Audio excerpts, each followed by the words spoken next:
Muy buenos días a los radioescuchas que nos sintonizan en las frecuencias de Telemetro Radio, a quienes nos ven por streaming a través de Met.com, así como en RPC Televisión, en señal de televisión digital terrestre y en las plataformas de Telemetro Cuarto Poder en YouTube. Bienvenidos a la emisión de hoy, miércoles 18 de octubre del año 2023. En materia internacional, desafortunadamente, las noticias son muy trágicas y muy tensas.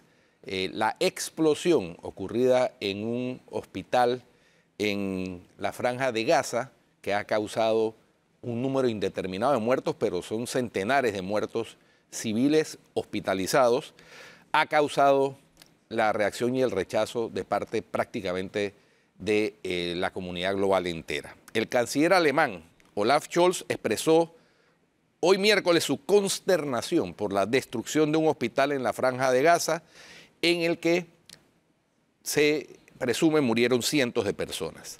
Estoy horrorizado por las imágenes que nos llegan de la explosión de un hospital en Gaza.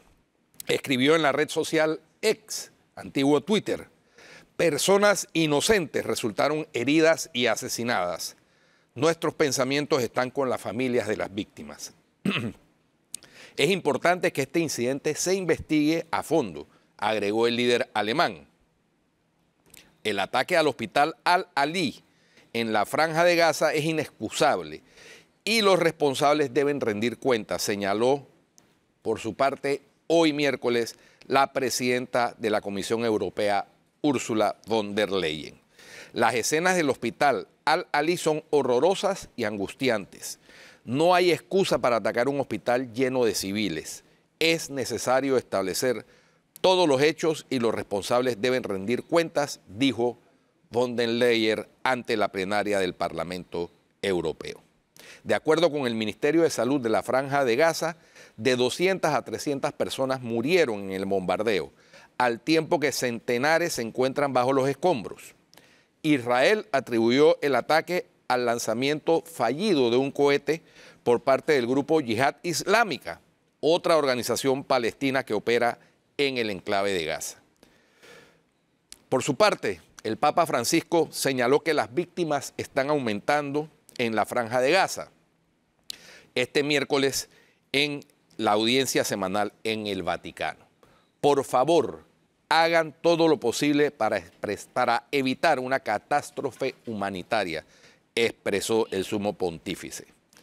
Francisco también afirmó que la ampliación del conflicto es preocupante, mientras hay tantos frentes ya abiertos en el mundo, al tiempo que instó a que callen las armas, que se escuche el grito de paz de los pobres, del pueblo y de los niños. La guerra no soluciona ningún problema, solo propaga muerte y destrucción, aumenta el odio y multiplica la venganza. La guerra borra el futuro, sostuvo el Papa. Y por su parte, el presidente de los Estados Unidos, Joe Biden, llegó hoy miércoles a Israel en muestra de solidaridad con este país aliado, sumido en un conflicto con el movimiento islamista palestino Hamas, que gobierna la Franja de Gaza. El primer ministro israelí Benjamín Netanyahu recibió personalmente a Biden bajo una seguridad inusualmente estricta, incluso para el presidente de los Estados Unidos.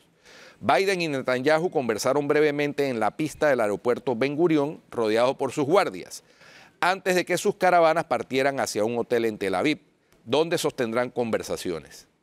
Biden llega al día siguiente de una explosión en el hospital de Gaza que dejó cientos de muertos y por el que Israel y las milicias palestinas se acusan mutuamente.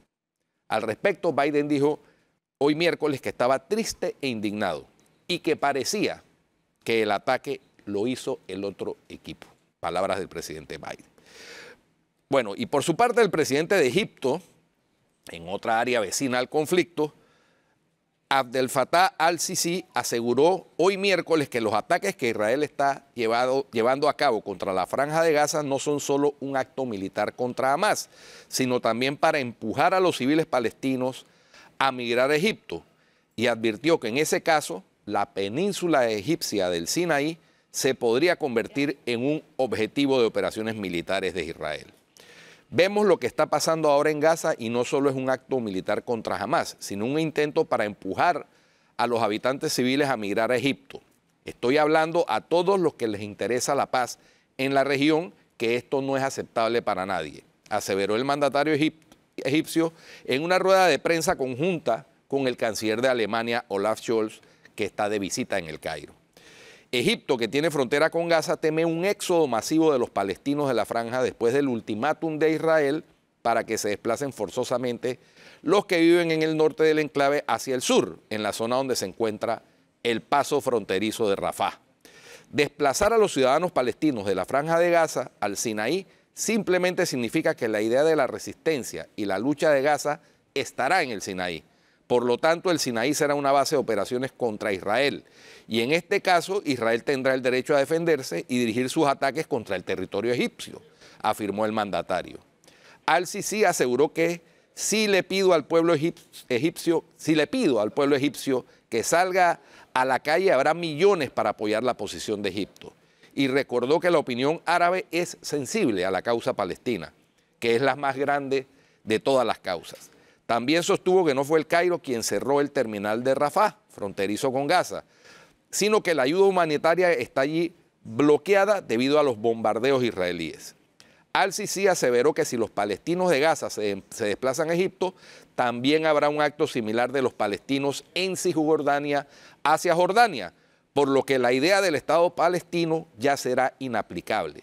Según Al-Sisi, alentar a los palestinos a que se vayan de su tierra es una forma de terminar con la causa palestina en detrimento de los países vecinos. Es decir, la cosa se sigue complicando, Flor, allá en el Medio Oriente. A raíz de la explosión esta en el hospital en Gaza, se suspendió la cumbre que tenía prevista el presidente Biden con el rey de Jordania y con el presidente de Egipto. Solamente se reunirá con el primer ministro israelí Benjamín Netanyahu. Es devastador lo que está sucediendo. Eso del hospital ayer. Es terrible y cualquiera que sea la responsabilidad. Por supuesto que si es del Estado israelí es mucho más grave, porque al fin de cuentas la yihad islamista es un grupo irregular y es muy probable que haya sido un cohete que les falló, ¿no? Entonces, pero cualquiera, el resultado es catastrófico para las personas civiles que no tienen ni arte ni parte en ese conflicto.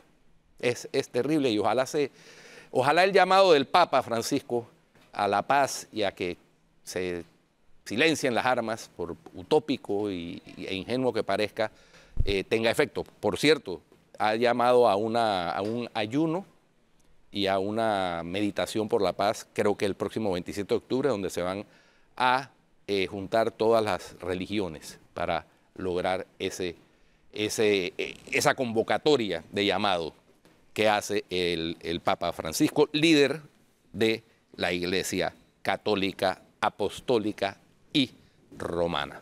Pero lo que me resulta un poco llamativo es, yo no veo que cuando Estados Unidos respondió a los ataques del 9/11 de las Torres Gemelas, alguien le refutara a Estados Unidos que por qué actuó o por qué respondió con tal vehemencia y fuerza. ¿Por qué sí a Israel si lo que arrancó esto es un ataque terrorista?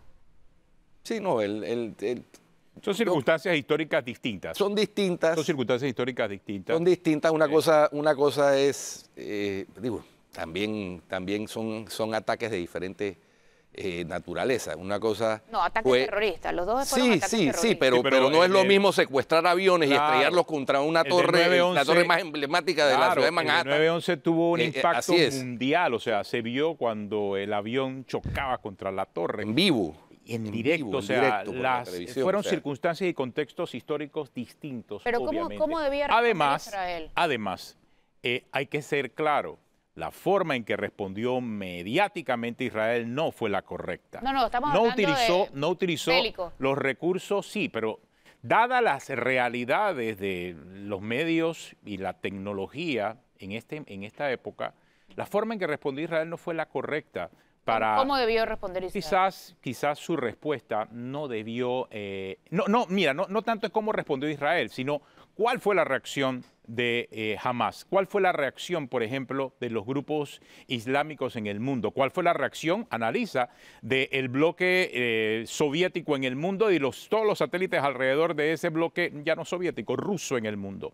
Mira tú en Panamá, por ejemplo, de qué forma reaccionó Suntrax. O sea, la reacción del lado de Hamas ha hecho que Israel esté contra las cuerdas de forma mediática. Y eso es una realidad en el mundo. Sí, quizás ellos manejan mejor sus redes sociales. Por eso mi pregunta es cómo debió responder Israel. La manera en que Israel no ha hecho uso correcto de las redes es el problema. La cantidad de haters, por ejemplo, que tiene Israel es superiorísima a la que puede tener Hamas. Esa es una realidad. Por eso te decía que es un tema de contexto mundial. Y curioso porque Hamas es un grupo terrorista. En el año 2001 no existía la proliferación de redes sociales que tenemos hoy. Sabemos claramente que muchas de las redes sociales son lideradas por haters. Y los haters están detrás ¿de quién? De muchos grupos terroristas. Rusia controla muy bien las redes sociales. Entonces, quizás Israel no se preparó a ese escenario mediático que hoy, obviamente, sí hace que Israel esté contra las cuerdas en ese mundo mediático. No te digo si la reacción de Israel fue la correcta o no, porque al final se trata de una guerra y en una guerra yo dificulto que haya decisiones buenas o decisiones malas. Solamente hay decisiones, no hay ganadores ni perdedores. Quizás lo que más hay es víctimas. Las víctimas de un lado y de otro que sufren los efectos de esa guerra. Yo lo único que me pregunto cuando escucho a la gente es cómo... Entonces, Flor, lo que pasa es que fueron atentados terroristas de diferentes características. No, primero, los señores de Al-Qaeda, voy con la respuesta. Los señores de Al-Qaeda no tenían ciudades donde vivían, estaban ocultos en montañas en Afganistán. Entonces la respuesta fue, digámoslo así, más quirúrgica.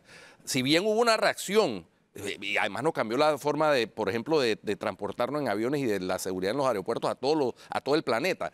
Hubo una reacción de los Estados Unidos y más que todo retórica del entonces presidente George Bush Jr. El ataque militar fue quirúrgico. Al señor Bin Laden, que fue el líder, lo agarraron en una operación quirúrgica, en donde no hubo bombardeos de ciudades. Esa es la diferencia. Porque no estaban refugiados los terroristas en ciudades. Entiendo, pero... Correcto, pero acá sí están refugiados los terroristas. Es que son dos situaciones totalmente distintas. Lo que a mí me salta mucho a la vista es la gente cuestionando que por qué Israel ha atacado de tal manera y por qué ha respondido de tal manera. ¿Sabes qué? Te lo voy a llevar a la Biblia, te lo voy a llevar a la historia. Esta es la pelea de David contra Goliat. Retórico, histórico, pero a la inversa. ¿Quién es David aquí y quién es Goliat? Lamentablemente los papeles se invirtieron. Hoy en día Israel mediáticamente se ve como Goliat, no como David, a pesar de que la historia lo pone siempre como David. Está hablando de un Israel que está rodeado de enemigos, pero explícame cómo mediáticamente se ven como Goliat y no como David. ¿Quién ha hecho esa propaganda? La propia Israel. ¿Quién ha dicho que tiene el ejército mejor armado del mundo? Israel. ¿Quién ha dicho que tiene la mejor inteligencia del mundo? Israel. ¿Y a quién le metieron el gol? A Israel. Entonces, explícame eso. Sí, no. ¿Quién tiene la culpa mediáticamente de lo que está pasando? Israel. Es su responsabilidad. Yo hablo solamente de lo mediático. Fíjate las circunstancias tan diferentes, hasta políticamente hablando, que los atentados del 11 de diciembre... De septiembre. Del 11 de septiembre del 2001, le dieron un respiro al presidente George Bush para catapultarse, ¿no? Sí. En cambio, estos atentados al primer ministro Benjamín Netanyahu, lo más seguro es que le terminen costando el puesto. Totalmente. ¿no? Sí, claro. Entonces, son circunstancias y volvamos a el 11 de septiembre. ¿Qué pasó 20 años después, cuando ya hubo una proliferación de redes sociales? Los Estados Unidos tuvieron que salir de Afganistán. Sí.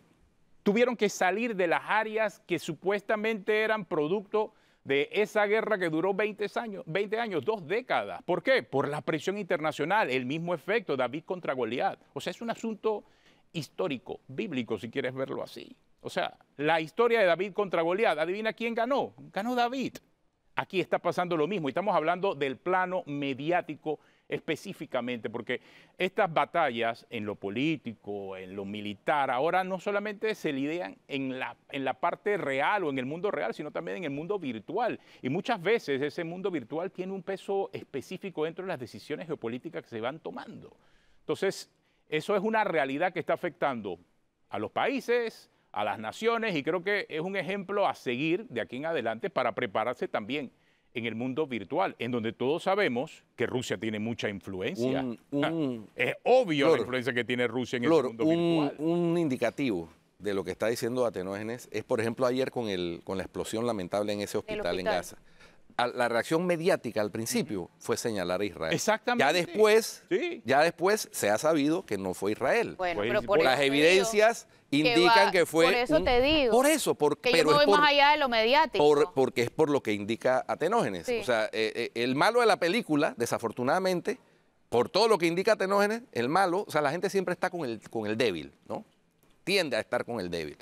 Aunque en el débil aquí es el pueblo palestino, digámoslo así, no jamás es un grupo terrorista y la Yihad Islámica es un grupo terrorista que se han sumado a la causa palestina.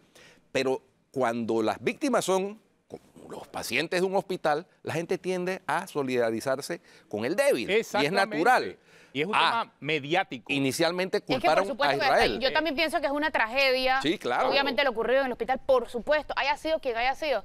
Pero mira, primero se señaló a Israel y de una vez se supo al rato que pero no ya te fue digo, Israel. insisto. A la hora se supo que había sido un cohete lanzado desde Gaza. En Por una eso guerra, mismo, entonces ellos mismos contra ellos mismos. en una guerra, las únicas víctimas Son los realmente inocentes. son los inocentes. Y la verdad es la primera, ¿no? La verdad es la primera víctima. Y la pérdida de la primera Eso víctima sí, es muy lo lamentable. tenemos muy claro. Pero también sirve de ejemplo para que las naciones vean bien lo que está pasando en ese mundo virtual. Tienen que prepararse, por muy poderosas que seas. O sea, tienes que prepararte para poder enfrentar la guerra, no solamente real, sino también virtual, y es lo que estamos viendo en esta crisis en Israel. Pero veamos otros temas de lo que está ocurriendo acá en Panamá, ya que también ayer vimos que el Consejo de Gabinete aprobó específicamente lo que tiene que ver con el Plan Integral de Desarrollo de Colón. Y hay que entender de qué se trata ese Plan Integral de Desarrollo de Colón, sobre todo por los alcances que está teniendo y por el momento en que se presenta específicamente. Nos acompaña José Agustín Espino, quien es el director de Desarrollo Territorial del MEF. Señor Espino, buenos días, gracias por estar acá. Buenos días, Tenor. Cuéntenos un poco acerca de lo que ha sido este plan integral el Plan Integral de Desarrollo de Colón, sobre todo por el momento en que llega, año preelectoral, el poco tiempo que le queda a este gobierno, pero vemos que es un plan que va a durar 30 años, así que buenos días. Seis gestiones presidenciales. Es en la práctica. Lo que viene es hacia adelante, ¿no? Hacia adelante, sí. Si le restamos las 6 gestiones previas que no han tenido ningún tipo de éxito. Por eso mi pregunta es, bueno, ¿qué es lo que va a garantizar el éxito en esta oportunidad? Bueno, la premisa sobre la cual fundamentamos que vamos a tener mejor éxito es que todo lo anterior que se había hecho desde arriba. Es decir, el gobierno tomaba la decisión de que iba a armar un plan para Colón. Es decir, es como si te hicieran un traje sin probártelo. Acá en este caso se tomó la decisión con este tema de la gobernanza. Vamos a hacer un experimento de ver cómo nos funciona desde el principio la posibilidad de articular un principio de gobernanza en una provincia que, como ustedes se pueden recordar, estaba muy alterada, constantes manifestaciones, etcétera, y enfrentamiento con la Policía Nacional. Y entonces comenzamos a hacer un trabajo de acercarnos a los diferentes grupos y sectores de la sociedad colonense. Hablamos con el CUCO, hablamos con otras organizaciones populares. El CUCO. Tan agresivas o más agresivas que el CUCO. Hablamos con la Cámara de Comercio, hablamos con las academias, es decir, las universidades, hablamos con líderes de las comunidades y dijimos, vamos a echarnos al agua poniendo en práctica el principio de que siempre se ha hablado que la planificación se hace de arriba hacia abajo. Vamos de abajo para arriba. ¿Y resultó? Y resultó. Hicimos un plan que logró reconciliar, porque como comentaba hace un rato, hay que reconciliar lo siguiente. Cada vez que hablamos de Colón, ¿qué es lo que se nos viene a la mente? Mediáticamente, como ustedes dicen, la ciudad de Colón. Pero Colón no es solo la ciudad de Colón. Colón tiene 4 Colón. El primer Colón es la ciudad de Colón. El que le sigue es el transísmico. Pero ¿qué te ocurre? Ya tienes 2 Colón ahí. Cuando digo 2 Colón, porque son realidades territoriales distintas dentro de una misma provincia. La otra realidad es que existe una cosa que se llama Costa Arriba, la tercera realidad, que tiene una vocación, por decirlo de alguna manera, turística y se está disparando desde el punto de vista económico con el plan que se está desarrollando por parte de la Autoridad de Turismo en crear los destinos de turismo. Te vas al otro lado A la y te costa abajo. encuentras tú con Donoso, pobre, es el distrito, sino el más pobre, uno de los más pobres, que ahora se le ha incorporado un hecho de riqueza, que es la mina. Entonces, poner a todo ese Cambalache. sí, cómo lograr reconciliar las cosas. Y comenzaron a surgir los mínimos común denominador. Primero, el hecho de reconocer que hay una diversidad.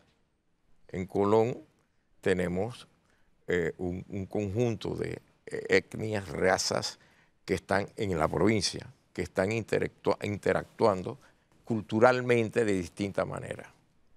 Una cosa, por ejemplo, es el agricultor o el campesino que viene de la provincia de Los Santos y se mete a Donoso. Él lo primero que piensa es hacer un potrero.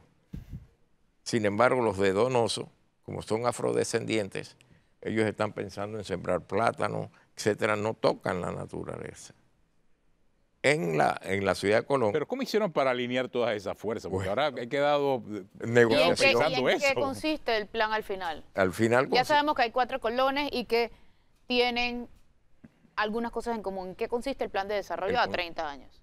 consiste en una ruta que tiene que recurrirse para poder eventualmente, por un lado, balancear y estabilizar lo que podríamos llamar el consenso cultural. Es decir, en la ciudad de Colón, solo en la ciudad de Colón hay árabes, hay judíos, afrodescendientes, hay toda clase de gente que cada cual tiene una visión de lo que quiere. Entonces, dijimos, bueno, vamos a sentarlos y que ellos pongan cuál es la visión que ellos tienen para dentro de 30 años. Fueron unas largas discusiones, que queremos que sea así, que queremos que sea así, hasta que se consolidó una visión del Colón que ellos quieren. Primero, tenían que mejorar la calidad de vida. Le preguntamos, bueno, entonces, ¿cómo lo vamos a hacer? Bueno, la discusión tremenda. La calidad de vida empieza por la educación. Ahí empieza. La gente aprende a cómo vivir mejor. ¿Y qué respuesta tiene el plan para esa solicitud específicamente de educación? Bueno, precisamente es el diseño de una red de enseñanza que inclusive podría significar que, dadas las características del territorio, tendría que ser diferenciada. Una cosa es el tipo de oferta educativa que le puede estar ofreciendo a la gente de Costa Arriba, que va a tener una vocación turística. Otra podría ser la que le ofrezca como oferta educativa a la gente de Donoso, y evidentemente tendría que tener una oferta educativa con un gran contenido comercial en la ciudad de Colón. Pero estamos hablando de diversificar el conocimiento, volverlo específico para cada uno de los 4 colones. Pero no tenemos ni lo básico. ¿No sería mejor, no sería un poco más lógico enseñarles a todos a leer y escribir, por ejemplo? Bueno, no, sí, claro. Porque es que estamos yéndonos a una educación especializada cuando no tenemos lo básico. Entonces, y cuando hablamos de un plan de desarrollo a 30 años, salud, educación, infraestructura, es lo mismo que todos prometen y ninguno cumple. ¿Por qué se diferencian esas promesas de un plan de desarrollo a 30 años?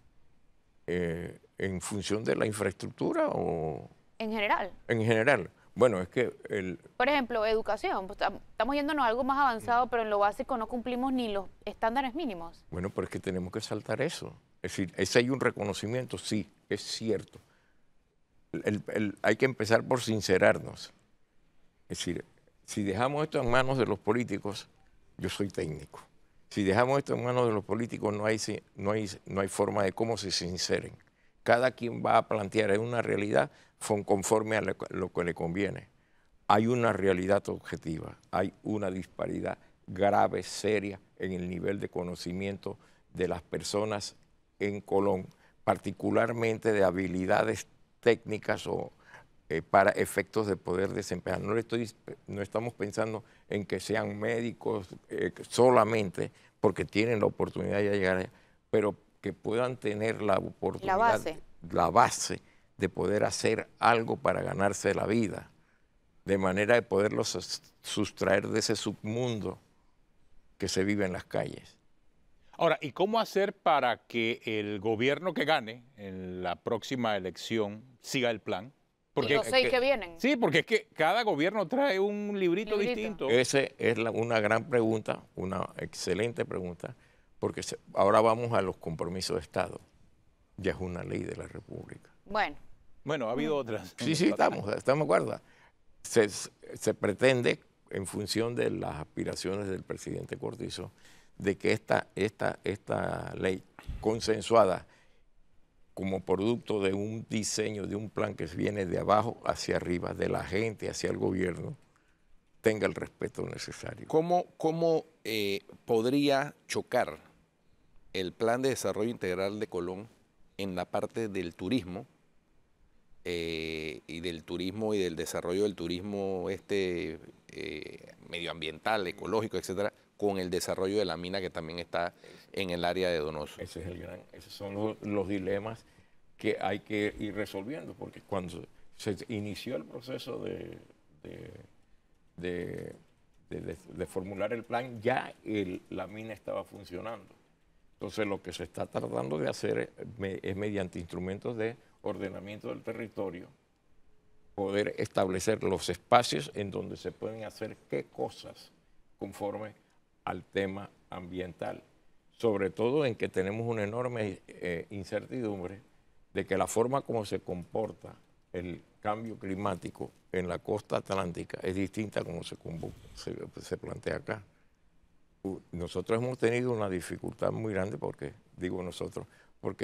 vemos un grupo que estamos mirando el plan maestro. ¿Se acuerdan que lo anunció el presidente? El plan maestro para los 3 distritos. Y ustedes vieron las complicaciones que hay. No, me imagino.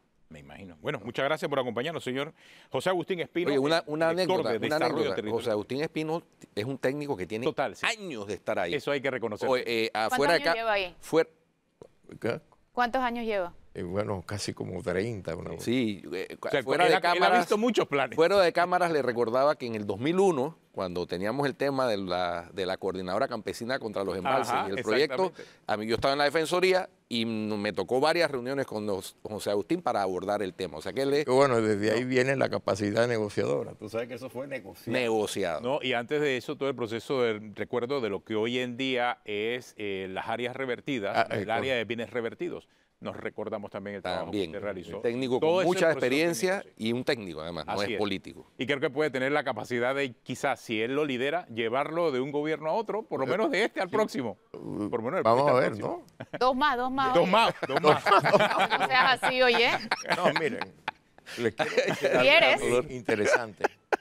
¿Ah? ¿Quieres? No. Sí, claro. ¿Tú sabes por qué? ¿Por qué? Sí, yo tengo ya 77 años.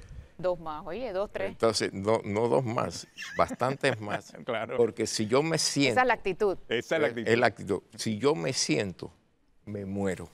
Claro, totalmente. Así es. Oiga, muchas gracias, don José Agustín, gracias por acompañarnos. Un gusto de tenerlo esta acá. mañana aquí en Cuarto Poder. Lo esperamos al final del próximo gobierno aquí y el siguiente también. Explicando también. Ha tenido varios. Ya pasó por PRD, panameñista. Sí. Todo. ¿Saben qué vamos a hacer? Martinelli. Espérese. Oiga, tenemos una pausa. Ya regresamos a Cuarto regresamos. Poder y vamos a hablar con Fernando Aramburu Porras, exdirector de ingresos. Pero vamos a hablar del tema de por qué el gobierno está adelantando el pago de impuestos. En breve, aquí en Cuarto Poder.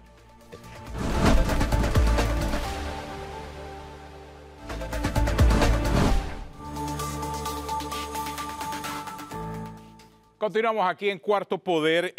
Tengo un comunicado que aquí me han enviado de el Tribunal Electoral, que está haciendo público esta mañana, el Tribunal Electoral hace público su rechazo a los ataques que se vienen promoviendo en contra de la institución por parte de algunos sectores. Las actuaciones administrativas del Tribunal Electoral son aprobadas por consenso, dice el comunicado. La institución se ha ganado su credibilidad nacional e internacional durante 3 décadas por organizar procesos electorales transparentes de manera imparcial, apegados a la ley y la Constitución para garantizar la libertad, honradez y eficacia del sufragio popular. Los 3 magistrados y cada uno de los colaboradores de la institución seguimos trabajando unidos en el desarrollo del Plan General de Elecciones PLAGEL para darle al país otra elección transparente, garantizando 2 principios fundamentales en toda democracia: la libertad de expresión y la integridad del proceso electoral. Con relación a la Ley 403 del 13 de octubre del 2023, que modificó el artículo 380 del Código Electoral, nuestra posición frente al trámite de la reforma fue muy clara de oponernos porque el país no se merecía cambios a pocos meses de la elección general. Sin embargo, una vez aprobada, nos toca cumplir la ley, que ya forma parte del Código Electoral, en cuyo cumplimiento debe velar el Tribunal Electoral. Invitamos a todos los actores del proceso electoral a desarrollar una campaña de altura, con respeto y tolerancia, pensando en los mejores intereses de la patria. Así dice el comunicado del Tribunal Electoral oportuno, dada esta narrativa que algunos candidatos están lanzando en función del proceso electoral, porque comienzan a hablar de fraude, comienzan a tratar de establecer eso en la mentalidad del panameño, de que le están metiendo zancadilla, de que tienen información de que no lo van a dejar correr, en fin. Con cada decisión que toma el Tribunal Electoral habrá las reacciones a favor o en contra, pero ciertamente el uso de las redes sociales ahora no contribuye a... Lo mismo que estábamos hablando del tema de Israel. Fíjate, ayer con la decisión de un juzgado administrativo electoral de restituir a Yanivel Ábrego como miembro del Partido Cambio Democrático, del que había sido expulsada, ha generado toda una serie de reacciones. Exactamente. Lo cierto es que la decisión, lo dice la misma resolución o fallo del juzgado administrativo electoral, puede ser objeto de una apelación ante los magistrados del Tribunal Electoral. Yo supongo que el partido estará preparando el escrito de apelación. Siempre es así, tanto para el Tribunal Electoral como para el mismo órgano judicial, o sea, va a haber a gente a favor y en contra. Pero otra cosa es patear la mesa. Y lo que no se puede realmente permitir es que se patee la mesa cuando faltan pocos meses para las elecciones. El Tribunal Electoral creo que ha demostrado en estos más de 30 años de democracia que le ha dado el triunfo al que se la gana con votos. Y creo que esa ha sido su responsabilidad. Puede ser que haya fallado en otros temas, eso es cierto también. Pero en lo relacionado con la manera en que los panameños contamos los votos y decidimos quién es el ganador, creo que en eso el Tribunal Electoral ha hecho un trabajo muy efectivo a lo largo de todos estos años. Y sumado al hecho de que se anticipa cada 4 años al próximo torneo electoral, iniciando un proceso de reformas electorales. Eso también hay que dársela al Tribunal Electoral. Que ahora se quieran meter los goles, como el que acabamos de ver hace una semana, es otra historia. La organización de las elecciones no tiene mayor señalamiento de irregularidades, que es la responsabilidad del Tribunal Electoral, y eventualmente dirimir los conflictos que surjan de los resultados de las elecciones. Pero recordemos que en Panamá el sistema electoral prevé que los ciudadanos somos los que contamos los votos, no el Tribunal Electoral. Es decir, la ciudadanía es la que escruta, tanto en las juntas de corregimiento, en las justas circuitales, en las justas distritales y en la Junta Nacional de Escrutinio. Son ciudadanos, no es el Tribunal Electoral. El Tribunal Electoral tiene un sistema de transmisión extraoficial de resultados que gracias a eso conocemos los resultados muy rápidamente. Así es, ¿no? Y cada año, en la medida que pasan los procesos, ha sido mejor y han ido afinando el resultado. Que no le gusta a todo el mundo todas las decisiones que toma el Tribunal Electoral. Bueno, eso es normal de un tribunal que tiene que tomar decisiones que afectan a unos o a otros. Claro. Igual con la Administración de Justicia. Por eso te decía, de ahí a que se patee la mesa. Es otra cosa.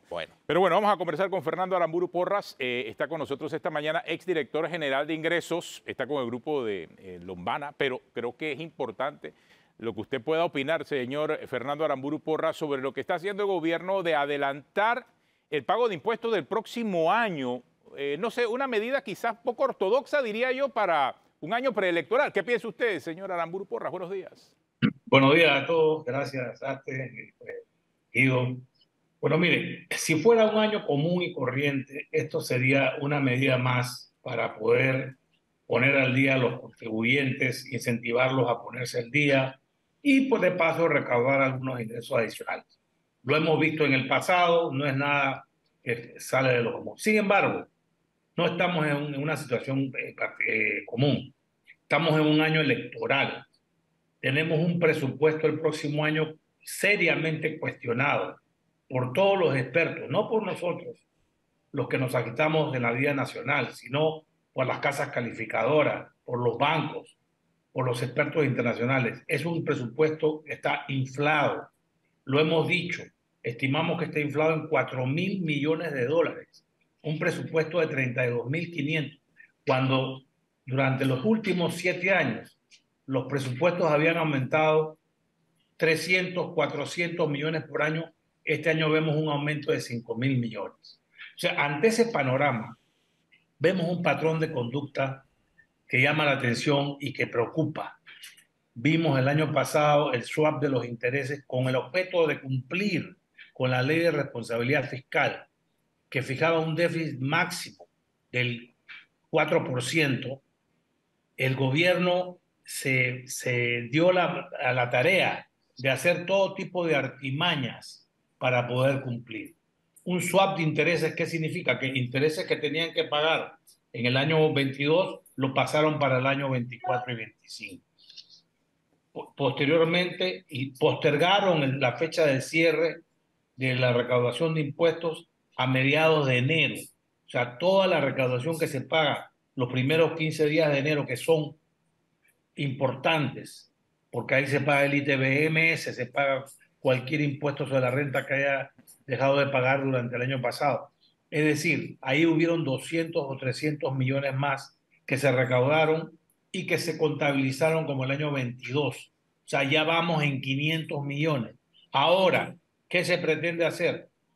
Incentivar mediante una ley que se llama Ponte al Día, que los contribuyentes con un descuento del 25%, que es sustancial.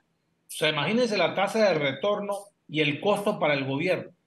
Cuando el gobierno está pagando 6, 7% por el dinero que se presta, ahora está pagando 25% para recibir un 75% de lo que hubiera recibido. O sea, una tasa de retorno altísima para el que lo haga y para el gobierno carísimo. O sea, acá, ¿para qué esta medida? Para recoger 200 o 300 millones más que le permitan cerrar el hueco de este año. Hoy este año no puede, el déficit debe ser del 3% del PIB máximo. O sea, estamos hablando de un déficit de 2.000 millones máximo. Y están tratando de cumplir con eso a toda costa. No importa lo que pase el próximo año. Eso ya no van a ser gobierno, no les interesa. Me parece que es un patrón de conducta que sobre todo llama la atención y hace que las casas calificadoras, los bancos y los inversionistas le pierdan confianza al manejo de las finanzas públicas. Esto es un daño muy grande. Tenemos que tener mucho cuidado cuando tomamos estas medidas y ser responsables. Fernando, pero de esa afirmación que acabas de hacer, o sea, el gobierno va a ser gobierno la mitad del próximo año. Hasta el 30 de junio del año 2024, este gobierno será el gobierno. Y tiene que funcionar durante esos 6 meses. Entonces, si está usando los recursos de que se piensan recaudar, o que se pensaban recaudar en el año 2024, en esos primeros 6 meses, para usarlos para tapar el hueco del año 2023, ¿con qué van a funcionar en el año 2024 esos primeros 6 meses? Porque yo podría entender después de julio, a partir del 1 de julio, que al que le toca cerrar el año fiscal es al gobierno entrante, pero los primeros 6 meses tienen que funcionar. Bueno, lamentablemente la preocupación de ellas es el déficit fiscal del año entero, y eso ya no va a ser responsabilidad de este gobierno, va a ser responsabilidad del próximo. Vamos a tener, si nos toca gobernar el próximo año, vamos a tener que hacer un ajuste fuerte, grande, macro, para poder ajustar las finanzas de tal manera que se pueda cumplir con la ley de responsabilidad fiscal, que el próximo año ya no es 3%, es 2%. O sea, un déficit máximo de 1.700, 1.800 millones de dólares, lo cual le pone una correa, un cinturón bien apretado al próximo gobierno, con un presupuesto que, como hemos dicho, ya está inflado, con ingresos menores que se van a recibir. O sea, la tarea es dura, con el problema del seguro social que se nos viene encima. En fin, hay una serie de luces rojas que ponen la tarea para el próximo gobierno muy complicada. Eso es lo que te iba a decir, porque ¿qué camino, qué alternativas le quedarán a un próximo gobierno que reciba un Estado en esta condición? Creo que también sería difícil, porque a nivel económico puede tener impactos. Por supuesto, Ate, el próximo gobierno, si es responsable, que esperemos que así lo sea, va a tener que hacer un ajuste presupuestario significativo, sobre todo y lamentablemente en lo que es presupuesto de inversión. Poco se puede hacer en el presupuesto de operación, se puede hacer algo, pero no se, típicamente los gobiernos son renuentes a tocar planilla y tampoco hay tiempo para hacer una reforma tributaria. O sea que no les queda otra que ajustar el presupuesto de inversiones, lo cual significa paralizar muchos de los proyectos que están, que pueden estar contratados o por contratar. Ahora, planilla, Fernando, planilla de funcionamiento que funcione, pero botellas, yo creo que cualquier gobierno responsable tiene la obligación ética y moral de eliminar las botellas, que además es un delito en el Código Penal. ¿Cómo no? ¿No? Definitivamente yo estimo que hay entre un 10 o 15% de botellas en este gobierno. Imagínate. Solamente en la Asamblea hay 3.500 funcionarios. Exacto. Cuando se ha operado con menos de 1.000. 4.000, mientras la de Costa Rica funciona con 1.000, nosotros operamos 4.000. Y eso que los ticos tampoco son santos. No, por supuesto que no. También hay botellas. Si no, vayan ustedes a ver la situación fiscal que tiene Costa Rica. O sea, que tampoco nos comparemos con Costa Rica porque ellos tienen una situación fiscal mucho peor que la nuestra. Ahora, pero lo que no has dicho es que de igual manera ese hueco se tiene que tapar con deuda para el próximo gobierno. No, espero que no, porque eso significaría, bueno, hay una deuda que se va a tener que asumir para refinanciar la deuda, pero eso no te aumenta el nivel de la deuda. Y el límite de déficit permitido por la ley es del orden del 2%, o sea, estamos hablando de unos 1.700, 1.800 millones de dólares. Con el crecimiento de la economía, que se estima este año en 6,5% y el próximo en 5%, puede bajar el nivel de deuda en términos porcentuales, que es el objetivo que debe tener cualquier gobierno. Bajarlo nuevamente a un 40%, que es un nivel donde las finanzas públicas se pueden manejar con mayor holgura. Entonces, Fernando, tú vislumbras que cualquiera que sea el que tenga que recibir el próximo gobierno podría tener, no digo que tenga, pero podría tener que echar mano de aquello que conocemos ya que llaman los gobiernos plan de austeridad o apretar el cinturón. No, se llama recorte presupuestario, se llama hay que hacer más que un plan de austeridad, además de un plan de austeridad, que hay que hacerlo de todas maneras. Miren, aquí el próximo gobierno, si es responsable, va a tener que tomar 3 medidas. 1, reducir los gastos operacionales en todo lo que sea superfluo.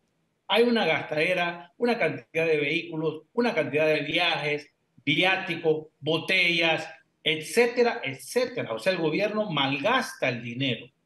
Hay un número plural de instituciones.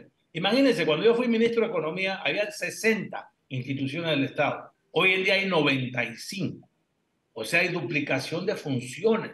Cada institución de estas viene con su entourage, su director, su subdirector, secretarias, asistentes, choferes, seguridad, relaciones públicas, etcétera. O sea, nosotros no estamos en una situación, la realidad fiscal de Panamá es muy diferente. Hay que revisar los gastos, hay que revisar los subsidios, pero también las exoneraciones, porque siempre se habla de subsidios. Es fácil, vamos a recortar subsidios. Por supuesto que hay que revisar los subsidios y enfocarlos a la gente más pobre, reducirlos por lo menos 1.000 millones, de los 2.500 a 1.500. Definitivamente ahí hay 1.000 millones. Los gastos operacionales, por lo menos, que son 16.000 millones, bajarlos por lo menos 1.500, o sea, 10%. No pasa nada, nadie se muere, el gobierno sigue operando. Y las exoneraciones, que le cuestan al Estado 5.000 millones al año. Aquí la mitad del país no paga impuestos, mi querido Guido. medio Raimundo y todo el mundo está exonerado o tiene su incentivo, su deducción que ha logrado gracias al lobby. O sea, como decía mi colega economista Chama, este es un país de amiguetes. Esto se tiene que acabar. Tenemos que tener un país serio, ampliar la base tributaria, es decir, no subir impuestos, sino que más personas contribuyan y no solamente el 50%, que somos los que contribuimos, los que están en planilla, las empresas que venden en el mercado local y algunas empresas que están en Panamá utilizando los mejores recursos de la posición geográfica, que es el recurso más valioso, no pagan impuestos. No puede ser. Tenemos una pausa, Fernando, pero sí queríamos también conocer tu opinión sobre el bajón que recibió Panamá en la calificadora de Fitch con el grado de inversión. Así que después de la pausa nos das tu opinión sobre eso. Ya regresamos. Con mucho gusto.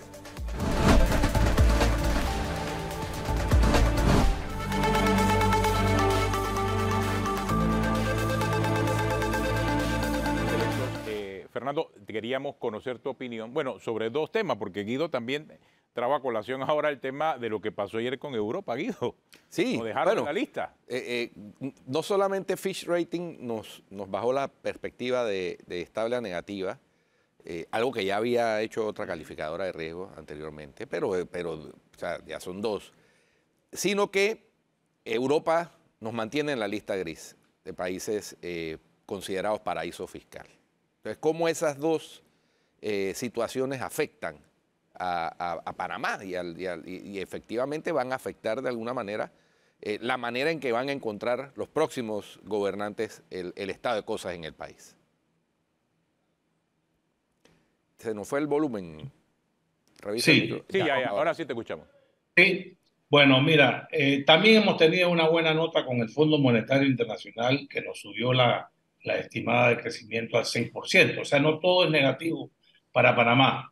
Lo de Fitch definitivamente fue un balde de agua fría a todos los funcionarios del sector público y los analistas del sector privado. O sea, sí esperábamos un cambio en la perspectiva, pero no los comentarios tan serios y tan profundos que hizo Fitch. O sea, no cambió el grado de inversión. Ojo, eso hay que aclararlo porque se ha dado la impresión de que Panamá perdió el grado de inversión. No, Panamá no ha perdido el grado de inversión. Lo mantiene en las tres calificadoras Standard & Poor's, Moody's y Fitch. Fitch, las otras dos tienen un escalón más arriba que Fitch. Con Fitch estamos en la frontera. Si perdemos un escalón, perdemos el grado de inversión. ¿Qué significa esto? Bueno, para Panamá significa una pérdida de reputación, una pérdida de credibilidad ante los inversionistas internacionales, pero lo más serio es que si usted pierde el grado de inversión, los fondos de pensiones internacionales, que son las que mayoría de inversionistas en los bonos de Panamá que se comercian y se negocian en el mercado, tienen que venderlos. O sea, porque dentro de sus estatutos se establece que solamente pueden invertir en papeles, en valores que tengan grado de inversión. Si Panamá pierde el grado de inversión, salimos de esos fondos. ¿Y qué significa eso? Una pérdida en el valor de los bonos, una subida en las tasas de interés para Panamá. O sea, cada vez que salgamos al mercado a buscar recursos, que lo hacemos todos los años para financiar el déficit y para refinanciar la deuda, nos va a encarecer. Y también va a encarecer el costo de dinero para el sector privado, que eso es lo más grave. O sea, el bolsillo de todas las empresas grandes y pequeñas de los panameños. O sea que tenemos que tener mucho cuidado y cuidar, valga la redundancia, el grado de inversión. Y eso se hace con responsabilidad, lo que hemos venido hablando en el manejo de las finanzas públicas, mantener la credibilidad. Esa va a ser la gran tarea del próximo gobierno, recuperar la credibilidad que se ha perdido en las actuaciones de los últimos meses, porque sí venían llevando la fiesta en paz, pero lamentablemente en el último año, con este presupuesto, con estas medidas, esta contabilidad creativa y estos incentivos para que la gente pague impuestos de futuro, todo esto le hace daño a la credibilidad panameña. Bueno. Con relación al punto de la lista gris de Europa. Bueno, eso hasta que Gafi no nos saque de la lista, eso no es hasta la próxima semana, la última semana de octubre, donde van a tener su reunión y que esperemos que nos saque de la lista, la Unión Europea no nos va a sacar de la lista. O sea que esta noticia no sorprende. Lo que tenemos que estar pendientes es de Gafi. Y Panamá, hay que reconocerlo, ha hecho la tarea. Y esta tarea no solamente del sector público, también del sector privado. O sea, los 15 puntos que ellos pusieron como condición se han cumplido. O sea que Panamá merece y debe salir de la lista gris donde estamos en Gafi. Muchas gracias, Fernando. Gracias, Fernando, por acompañarnos aquí en Cuarto acompañarnos Poder. No, a la orden siempre. Se nos acabó el tiempo. Si usted sigue en Telemetro Radio, siga con el brunch y los muchachos ahí de todos los días. Andrés Morales, DJ Alex y Juancho Villaverde. Y en RPC Televisión, habla ahora con el profesor José Escobar y Delia Muñoz. Hasta mañana. Hasta mañana.